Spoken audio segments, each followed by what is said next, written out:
I stared in disbelief as Tate casually zipped up his suitcase, his nonchalant attitude infuriating me. "You can't be serious," I said, my voice trembling with anger. "Your mother's condition is critical, and you're just leaving for a business trip?" Tate barely glanced up, his cold eyes meeting mine briefly. "Hallie, we've been over this. This deal in Florida is too important to pass up. Mom's in good hands at the rehabilitation center." I clenched my fists, struggling to contain my rage. How could he be so callous? For months, I'd been the one visiting Marlene daily, ensuring she received the care and affection she deserved, while he remained consumed by his work. "You know she's not just Mom to me," I said, my voice growing louder. "She's my family, too, and she needs us now more than ever. But you don't seem to care at all." Tate sighed, shouldering his bag. "Don't be so dramatic. The doctor said she's stable for now. I'll be back in a week." As he moved past me towards the door, I couldn't stay silent any longer. "That's it? That's all you have to say?" I shouted, the anger boiling over. "You're a selfish, uncaring son, and I'm sick of making excuses for you." Tate paused, his lips curling into a smug smile that only fueled my fury. "Careful, Hallie, you're starting to sound like a nagging wife." In that moment, something snapped inside me. I wouldn't stand idly by while he neglected his own mother, the woman who had welcomed me into her family with open arms. As he disappeared out the door, I knew I had to take matters into my own hands. Tate would pay for his indifference, one way or another. The seeds of my plan had already begun to take root, fueled by the anger and disappointment I felt towards the man I had once loved. I would make him see the error of his ways, no matter what it took. The rehabilitation center's sterile hallways seemed to stretch endlessly as I made my way to Marlene's room. My anger towards Tate had only intensified since his callous departure, fueling my determination to seek justice for his mother.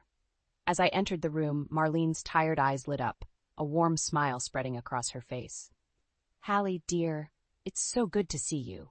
I leaned down and gently embraced her, trying to push away the storm of emotions swirling within me. "How are you feeling today, Marlene?" She let out a soft sigh, her frail hand patting mine. "I'm hanging in there, sweetheart. The nurses have been taking good care of me." Guilt tugged at my heart. If only Tate could show a fraction of the care and devotion I felt for this remarkable woman. I forced a smile, determined not to burden her with my troubles. "I'm glad to hear that," I said, settling into the chair beside her bed. "Have you had any visitors today?" Marlene's expression grew somber. "No, it's just been me and the nurses. You know how busy Tate is with his work." I bit back a scathing remark, not wanting to upset her further. Instead, I reached over and gently squeezed her hand. "Don't worry, Marlene. I'm here for you, always." A glimmer of appreciation shone in her eyes, and she nodded gratefully. As our conversation drifted to more light-hearted topics, I found myself distracted by a folder on her bedside table. Curiosity got the better of me, and I discreetly slid it towards me. My heart nearly stopped when I saw the words "Last Will and Testament" printed on the cover. Without thinking, I flipped it open, my eyes scanning the pages in disbelief. "Marlene," I said, struggling to keep my voice steady, "why does this will state that you're leaving everything to me?" She paused, her gaze steady and resolute. "Because you've been the one truly caring for me, Hallie, not Tate." Tears stung my eyes as the weight of her words sank in. Marlene trusted me, valued me, in a way her own son didn't. A surge of determination coursed through me. I would make sure Tate paid dearly for his neglect. "Thank you, Marlene," I whispered, squeezing her hand tightly. "I promise. I'll take care of everything." As I left the center that day, my mind was already whirring with plans. Tate's indifference would be his downfall, and I would stop at nothing to ensure he faced the consequences of his actions. In the days following my discovery of Marlene's will, a fire ignited within me, fueling my determination to expose Tate's true nature. I knew I needed irrefutable evidence of his neglect, something that would shatter any illusion of devotion he tried to maintain. The first step was installing hidden cameras in Marlene's room at the rehabilitation center. With the help of a tech-savvy friend, I strategically placed the tiny devices, ensuring they captured every angle. I would document Tate's indifference firsthand. As the days ticked by, the footage painted a damning picture. Tate's visits were few and far between, often lasting mere minutes before he rushed off, citing work commitments. On the rare occasion he did linger, his disinterest was palpable, scrolling through his phone or making hasty exits whenever Marlene attempted conversation. But the true depths of his callousness became apparent during one particularly painful incident. Marlene had fallen ill, her condition deteriorating rapidly. The nurses had called me in a panic, urging me to come quickly. When I arrived, flustered and terrified, I found Marlene writhing in agony, her face contorted in pain. The nurses informed me they had tried contacting Tate repeatedly, but he hadn't answered. "Where is he?" I demanded, my voice trembling with fury. "This is his own mother." The nurse's expression was one of resignation. "We haven't been able to reach him, Miss Jensen. He's not answering our calls." In that moment, something inside me snapped. I would make Tate answer for this, no matter what it took. Over the next few weeks, I meticulously gathered testimonies from the nurses and caregivers, documenting every instance of Tate's negligence. Their accounts painted a damning picture, a son so consumed by his own ambitions that he had abandoned his ailing mother. With each new piece of evidence, my resolve only grew stronger. Tate would face the consequences of his actions, even if I had to drag him kicking and screaming into the harsh light of truth. As I reviewed the footage and statements, a plan began to form in my mind, a reckoning that would leave no doubt as to the depths of Tate's indifference, and when the time came, I would be ready to strike. The sharp trill of my phone cut through the silence, and I glanced at the caller ID with a mix of trepidation and hope. It was the Rehabilitation Center. Taking a deep breath, I answered, bracing myself for whatever news awaited. "Miss Jensen?" The nurse's voice was tinged with excitement. "You'll never believe it. Marlene's condition has improved dramatically over the past few days. The doctors say her recovery is nothing short of miraculous."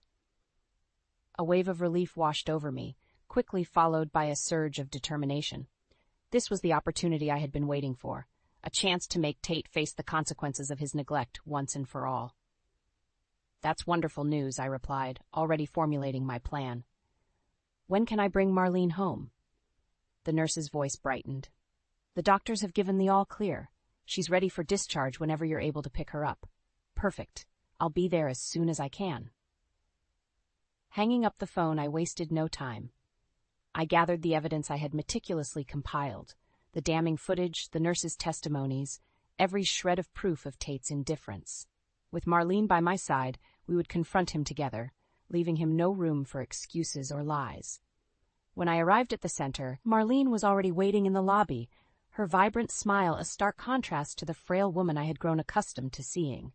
She embraced me tightly, her eyes shining with gratitude. "Thank you, Hallie," she whispered, her voice thick with emotion, "for never giving up on me." I squeezed her hand reassuringly. "You don't need to thank me, Marlene. I'm just glad you're feeling better." As we made our way to my car, I couldn't help but notice the renewed strength in Marlene's step. It was as if her determination had reignited, fueling her recovery. And in that moment, I knew she was ready to face her son's cruelty head-on. Once we were settled in my apartment, I wasted no time in laying out the evidence I had gathered. Marlene's expression hardened as she watched the footage, her jaw clenching with each new instance of Tate's neglect. "That heartless boy," she muttered, her voice trembling with anger. "How could he treat his own mother this way?" I reached out and clasped her hand in mine, my gaze unwavering. "We're going to make him pay, Marlene, together." A determined glint shone in her eyes, and she nodded resolutely. "Whatever it takes." As we pored over the details of our plan, a sense of righteousness washed over me. Tate had made his choices, and now it was time for him to face the consequences. With Marlene by my side, nothing could stop us from seeking the justice we deserved.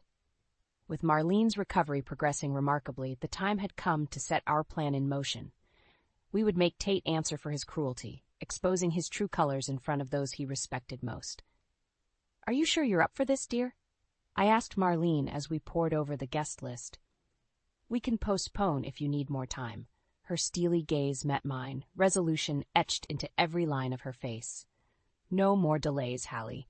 That boy needs to be taught a lesson, and I intend to be there when he gets it."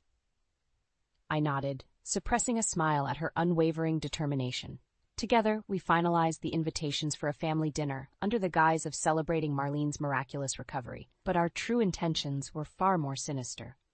One by one, I reached out to our guests, close friends and relatives who had witnessed Tate's neglect firsthand. Their outrage at his behavior only fueled our resolve, and they eagerly agreed to attend, eager to see justice served.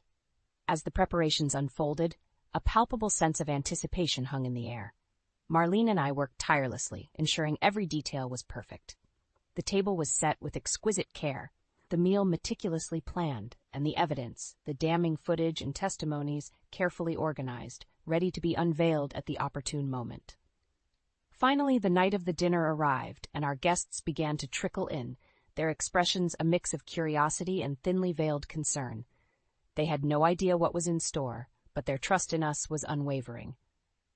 As Tate strode through the door, fashionably late as always, a hush fell over the room. His eyes widened briefly at the sight of Marlene, vibrant and radiant, before his customary smirk slid into place. "Mother," he drawled, leaning in to plant a perfunctory kiss on her cheek, "you're looking well." Marlene's gaze was icy, her tone clipped. "Yes, thanks to Hallie's unwavering care and support."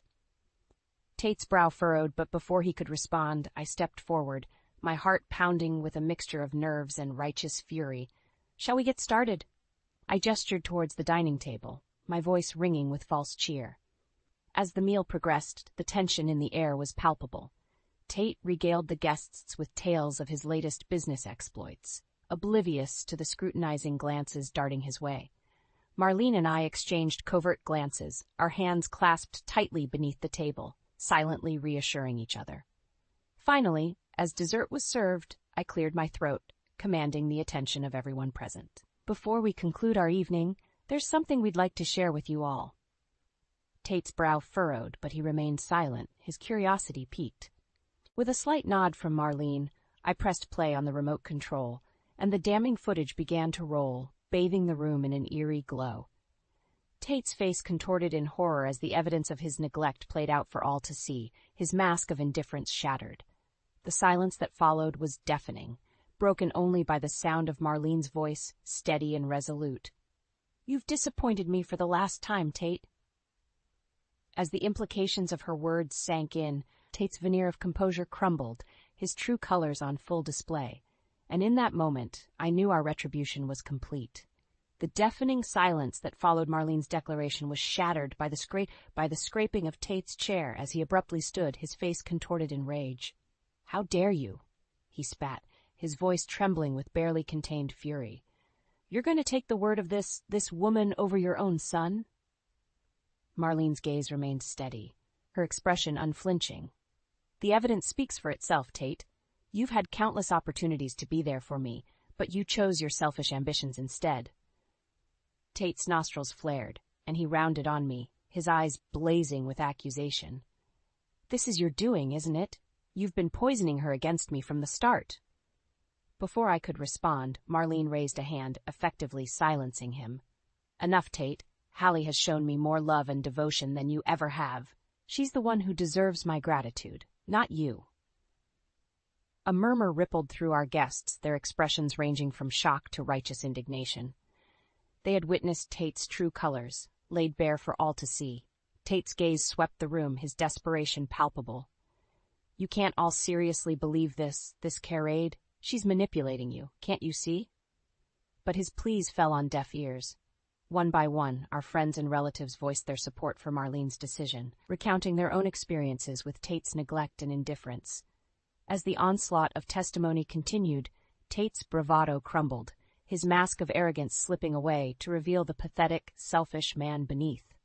He slumped back into his chair, head in his hands, as the weight of his misdeeds bore down upon him. Finally, after what felt like an eternity, he raised his head, his eyes hollow and defeated. "Mother, please, give me another chance. I'll do better, I swear."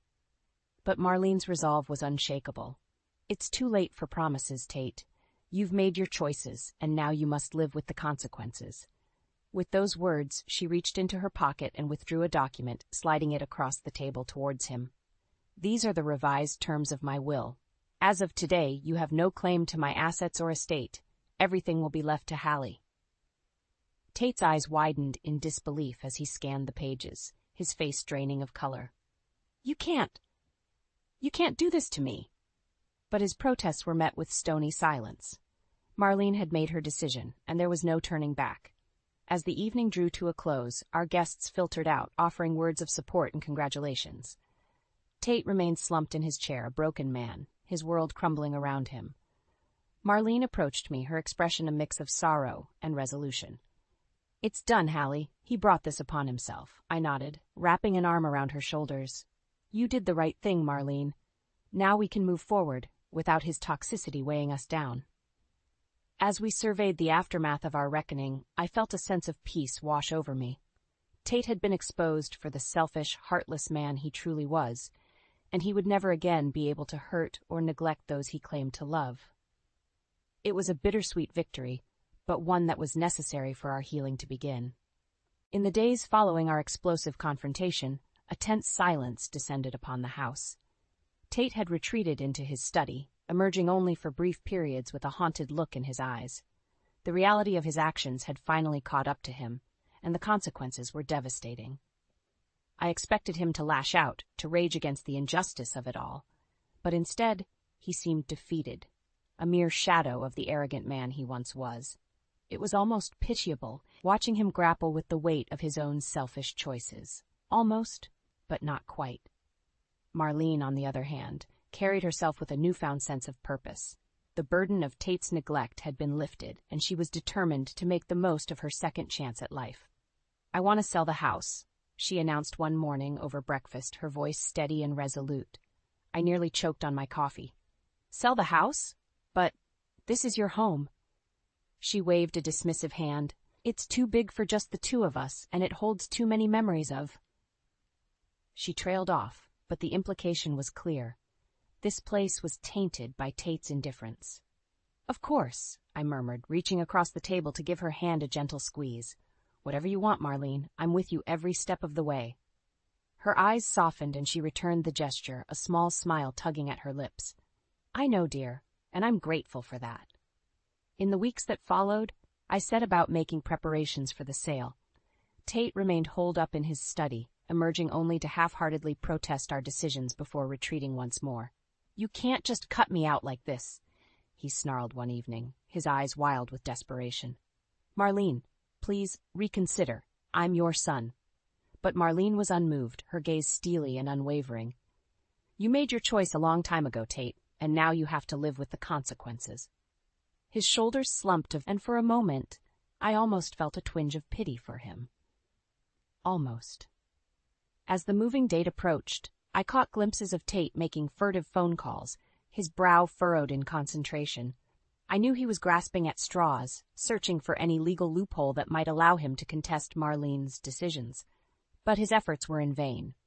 Unbeknownst to him, I had already taken steps to ensure that Marlene's wishes would be carried out to the letter. With the help of a trusted attorney, we had dotted every I and crossed every T, leaving no room for Tate's interference. The day we finally loaded the last of our belongings into the moving truck, I caught Tate watching from the window of his study, his expression unreadable. For a fleeting moment, our eyes met, and I saw a flicker of something akin to regret cross his features. But it was too little, too late. The damage had been done, and there was no turning back. As we pulled away from the house, leaving Tate and the remnants of our former life behind, I felt a weight lift from my shoulders. It was the end of an era, but also the beginning of something new, a future where Marlene and I could forge our own path, unburdened by the toxic presence of her neglectful son. And as for Tate, well, he would have to learn to live with the consequences of his actions, just as we had lived with the pain of his indifference for far too long. The warm summer breeze caressed my face as I stepped out onto the balcony of our new apartment, a sense of peace washing over me. It had been 6 months since Marlene and I had left the old house behind, and the change had been transformative. "Hallie, dear, come take a look at this." Marlene's voice rang out from inside, filled with excitement. I hurried back into the living room, where she was beaming at me from her favorite armchair, a stack of glossy brochures in her lap. "What is it?" I asked, unable to contain my own smile at her infectious enthusiasm. I've been researching art classes, she explained, patting the seat beside her in invitation. There are so many wonderful options in the area, and I think it would be the perfect way for you to get back into teaching.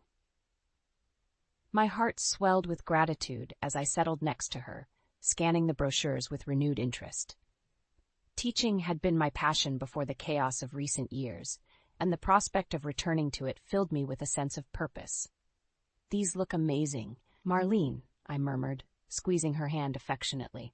Thank you for thinking of me. She waved away my thanks, her eyes sparkling with joy. Nonsense, dear. You've done so much for me. It's the least I can do to support your dreams. As we pored over the class listings, chatting animatedly about the possibilities, I couldn't help but reflect on how far we had come. The dark cloud of Tate's neglect had lifted, allowing us to bask in the warmth of our newfound freedom. In the months since our confrontation, I had barely heard from Tate. A part of me wondered if he had finally accepted the consequences of his actions, or if he was simply biding his time, waiting for an opportunity to strike back. But those thoughts were quickly pushed aside as Marlene's laughter filled the room, her energy and zest for life a constant reminder of the strength she possessed. You know, Hallie, she mused, her expression turning contemplative, I never would have had the courage to stand up to Tate if it weren't for you. I opened my mouth to protest, but she held up a hand silencing me. No, let me finish. You showed me what it truly means to care for someone, to put their needs above your own, and in doing so, you gave me the strength to take back control of my life. Tears pricked at the corners of my eyes as I listened to her heartfelt words, overwhelmed by the depth of her gratitude. Thank you, Marlene, I whispered, my voice thick with emotion, for trusting me and for giving me the chance to be a part of your family. She reached out and cupped my cheek, her touch gentle and reassuring. You are my family, Hallie, and together we've created something beautiful out of the ashes of Tate's selfishness. In that moment, I knew that no matter what challenges lay ahead, we would face them together. Our bond forged through the fires of adversity and strengthened by our unwavering support for one another. As the sun dipped below the horizon, painting the sky in vibrant hues of orange and pink, I felt a sense of peace settle over me.